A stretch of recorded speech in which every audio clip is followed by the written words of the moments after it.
ایک بھائی نے سوال کیا ہے کہ محترم درود پاک پڑھنے سے کیا ملتا ہے؟ درود پاک کی فضیلت کیا ہے؟ درود پاک کون سا پڑھنا چاہیے؟ اس کی مہربانی فرما کے رہنمائی فرما دیں۔ السلام علیکم ورحمۃ اللہ وبرکاتہ۔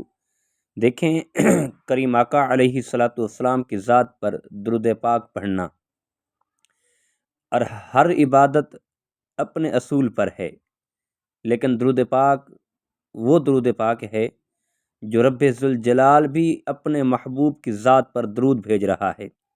میرا رب کہتا ہے کہ میرے ملائکہ بھی اور میں بھی اپنے محبوب پر درود بھیجتا ہوں، تو لہٰذا تم بھی میرے محبوب پر درود بھیجو۔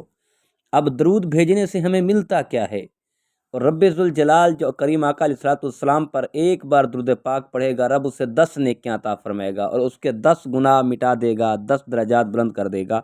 اور درود پاک پڑھنے سے جب کثرت سے کملی والے آقا علیہ الصلوۃ والسلام کی ذات پر درود پاک پڑھیں گے تو ہمارا یقین ہے کہ اس درود پاک کے صدقے رب ذوالجلال کے کرم کے صدقے کملی والے آقا کا دیدار نصیب ہو جائے گا۔ کبھی نہ کبھی تو کملی والے آقا اپنا دیدار کرا دیں گے، ہماری قسمت جاگ جائے گی، آقا کا دیدار ہو جائے گا۔ لیکن آقا سے درود پڑھنا نہ بھولیے۔ جتنا آقا سے زیادہ درود پاک پڑھیں گے، جتنا آقا سے زیادہ درود پاک پڑھیں گے تو کملی والے آقا خوش ہوں گے۔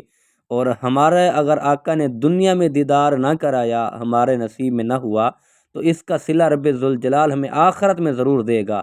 اور قبر میں جاتے ہوئے کملی والے آقا یہ تو کہیں گے، یہ میرا غلام آ رہا ہے، یہ میرا غلام مجھ پہ درود پڑھنے والا آ رہا ہے۔